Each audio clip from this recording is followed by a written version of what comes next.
Dharma insuperable, penetrante y perfecto, rara vez se encuentra incluso en 100.000 millones de capas, pudiendo verlo, escucharlo, darlo y aceptarlo.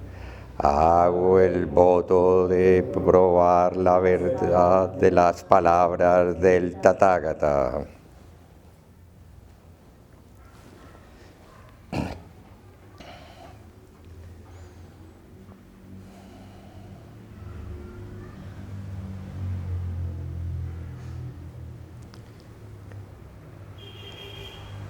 Buenas noches. Gracias. Muchas gracias por querer estar aquí, bueno, en parte por querer escuchar mis reflexiones sobre el Dharma, sobre la práctica. La palabra Dharma es muy interesante porque es una palabra que viene atravesando una historia muy larga en la India. Quizás la primera alocución que existió es Rita, se escribe, bueno, sin I, pero suena como con una I, Erta. Y era la ley universal, era lo que regulaba la vida de todo lo que existe. Y la conciencia de Rita permitió construir un modelo de vida religiosa que tuvo y tiene todavía una importancia profunda, radical en la visión del mundo de las religiones hindúes. Luego de esa palabra surgió la palabra Dharma, y la palabra Dharma inicialmente también tuvo el mismo concepto como de ley universal, como la ley que regula todo lo que existe, que hace posible la existencia humana. Pero progresivamente, en la medida en que, bueno, los procesos religiosos son procesos, mucha gente tal vez se imagina que las religiones son como unos paquetes que llegan listos y se le entregan a la gente, pues un poco en la historia primitiva del cristianismo, de Moisés recibiendo unas tablas y como si realmente eso fuera dictado. Bueno, no me compete a mí dudar de lo que para muchos pues, se llama la revelación. Bueno, yo creo que la revelación es un proceso, los seres humanos que reciben la revelación nacieron en comunidades con historia, es decir, con generaciones, con experiencia de vida. Y lo que he aprendido, llevo muchos días leyendo demasiadas cosas sobre las diferentes civilizaciones que son el soporte del mundo moderno, muy interesado en comprender por qué este drama terrible de un eje, pues, diría yo, como de amenaza mortal para la humanidad, una guerra en Rusia y debajo una guerra en el Levante, así se llama, es la zona donde surgió la civilización humana, no la humanidad, la civilización humana tal como la conocemos ahora, donde se formaron las primeras ciudades y los primeros códigos y formas de gobernanza y, bueno, y todo lo que como humanos hemos pretendido en esas y en esta época. Y sí, tratar de poner orden a la vida de cientos, miles y millones de seres humanos como somos ahora es un desafío, pues que la realidad demuestra que no hay un criterio universal suficientemente sólido para contenerlo. Entonces, pues todas las religiones, ¿qué han hecho? Finalmente, asumiendo su responsabilidad espiritual, las religiones hablan desde allí, quizás pues, son las fuentes iniciales de lo que van a ser los códigos legales, ¿sí? De ahí va a seguir luego una ley civil, primero hay una ley canónica, una ley espiritual, y el Dharma terminó siendo eso, claramente, como la enseñanza y los modelos de comportamiento que los seres humanos deberían adaptar para cumplir con el ideal de un modelo social específico. Luego, la palabra Dharma, que hace parte de la experiencia diaria de practicantes de tantas tradiciones, no solo budistas. La palabra Dharma es usada por muchas corrientes espirituales de la India. Terminó significando específicamente para nosotros también la práctica que no se puede separar de la enseñanza, que al mismo tiempo no se puede separar de la realización en la visión que queremos compartir desde esta tradición, de la tradición del budismo, del camino del despertar. Es un camino, como muchos otros, es un camino. Y el Buda no pretendió decir el único, ni pretendió decir no hay otra verdad aparte de esta, consideró que era una verdad práctica, útil, tal vez sencilla, tal vez menos complicada. Cuando uno mira el contexto de los grandes debates entre las ideas religiosas, la verdad hay cosas muy complicadas, muy difíciles, pero que por esa obligatoriedad de la fe genera una adherencia y un compromiso, pues bueno, digamos, se ha generado toda esta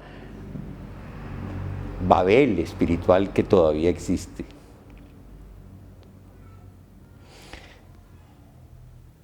En el Dharma nuestro, en nuestra forma de orientar la vida, hay similitudes que puede que cuestionen algunas personas. Cuando hablamos de preceptos, inmediatamente las personas nuevas que llegan y que huyen de otros modelos religiosos un poco coercitivos en su forma de enunciarse, porque además en el mundo de las leyes hay penas, hay castigos, y bueno, hay un imaginario muy complicado alrededor del concepto de pecado, y no quiero decir que el concepto de pecado sea claramente entendido por la mayoría de la gente. Yo creo que la mayoría de la gente lo entiende como la infracción contra una ley social que amerita pagar. Entonces, todo ese peso alrededor de el mandamiento, de la ley espiritual que rige muchas religiones, hasta llegar a condiciones graves en la vida normal, las excomuniones, y en la vida eterna, el infierno sin redención. Entonces sí, muchas personas vienen de ese mundo y encuentran que aquí hablamos de preceptos, y parece que es lo mismo, algo que te dicen no hagas porque se te va a castigar, para tener una penalidad por eso. Para los que están familiarizados con la lectura de pronto más profunda de las enseñanzas budistas, seguramente han encontrado ya que hay un capítulo del canon budista que se llama el Vinaya. Y el Vinaya efectivamente es una perspectiva más compleja, y no voy a extenderme sobre ella. Solamente quiero recordar que el Vinaya fue una necesidad inherente a la conformación de las comunidades que iban aumentando en el número de personas, y de los riesgos de que en el encuentro entre las personas de estas comunidades sucediesen cosas que perjudicaran la práctica, básicamente, y también las condiciones de bienestar de todos. El mismo Buda, en varios de los sutras, desarrolla específicamente reflexiones sobre aspectos del Vinaya para sus monjes, que considera que son esenciales de tener en cuenta. Entonces dejo ese capítulo del Vinaya, que es muy largo, y me quedo con un capítulo que quiero mucho, que es el de los preceptos. Y cuando pensaba en lo que quería decir, hoy la palabra que se me vino es una palabra que hace 3 o 4 décadas de mi vida quizás no hubiera utilizado, o al menos me hubiera sentido incómodo utilizándola para hablar del Dharma. Y fue la palabra arrepentimiento.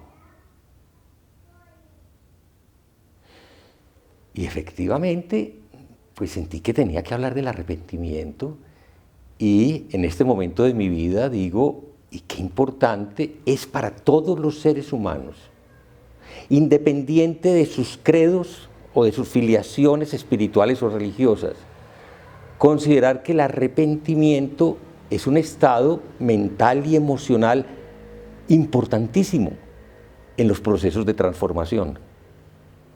Y lo voy a dejar ahí, simplemente, es ver el arrepentimiento como la capacidad de darnos cuenta de las consecuencias de nuestros actos, de ver que un pensamiento, una palabra o un acto pueden ocasionar sufrimiento en uno mismo o en los demás, y sentir, porque tenemos empatía, compasión por el dolor que hayamos podido ocasionar, y estar dispuestos a ayudar a superar ese dolor, a compensarlo en algunos casos.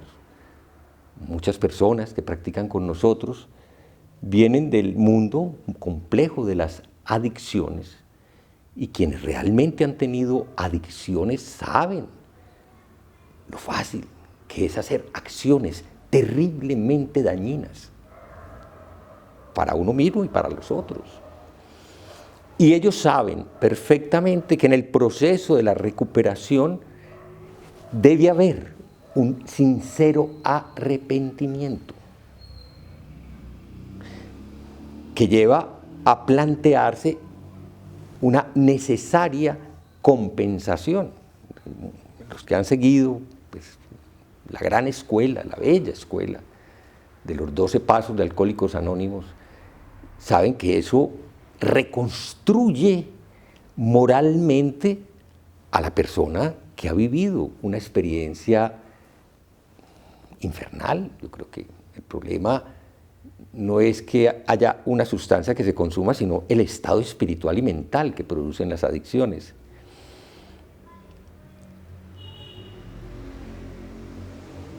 Pues un practicante normal no es un adicto, pero un practicante normal es un ser humano que vive en el mundo de las relaciones, y en el mundo de las relaciones muy a menudo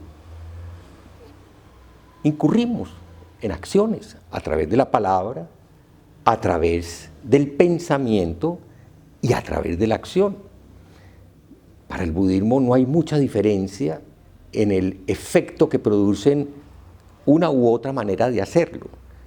Por eso en el Sutra de la Confesión, el Sutra del Arrepentimiento, esa es otra traducción que recitamos todas las mañanas, decimos: de todo mi antiguo karma retorcido.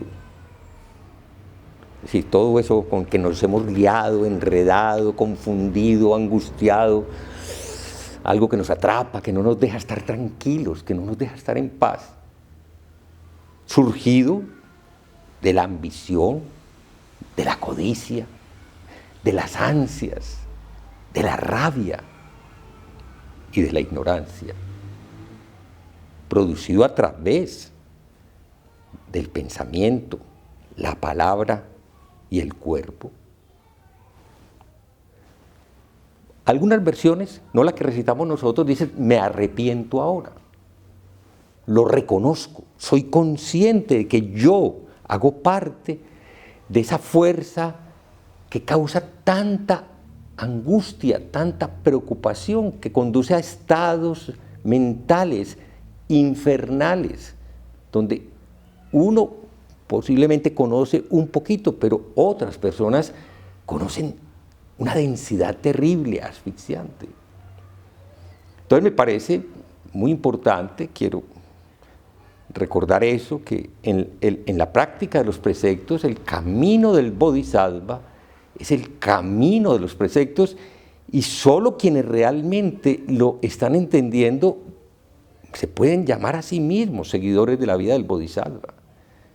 De modo que, por favor,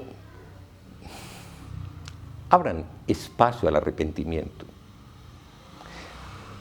Abran espacio al perdón, y es interesante, vuelvo a repetir, yo cuando me oigo hablando de esto pienso en mis épocas anticlericales, radical, y me daría risa de yo estar hablando del perdón, y sin embargo, después de conocer el poder de la práctica de amor bondadoso, o de amistosidad, o de meta, como quieran llamarla, y ver que efectivamente hay una práctica de ofrecerse perdón a sí mismo, que puede transformar completamente el estado mental, que puede producir un estado de flotamiento cuando uno se está hundiendo en la oscuridad. Pues sí, tengo que reconocer qué tan bello que el Buda haya ofrecido la práctica de meta a sus monjes llenos de inquietudes, asustados, pues según la historia del sutra, por los espíritus del bosque. Bueno, por los espíritus de la vida, todos estamos perdidos en un bosque donde seres que no conocemos nos atormentan. ¿Cuántas veces no hemos hablado de esos demonios que nos salen de adentro? Sí, esos son los seres que nos atormentan, nuestros demonios mentales. Nuestra práctica es para ofrecerle un espacio de paz, de tranquilidad, de calma a nuestros demonios interiores. Cada que nos sentamos acá en Sazen, en este y en todos los lugares en que se practique la meditación budista,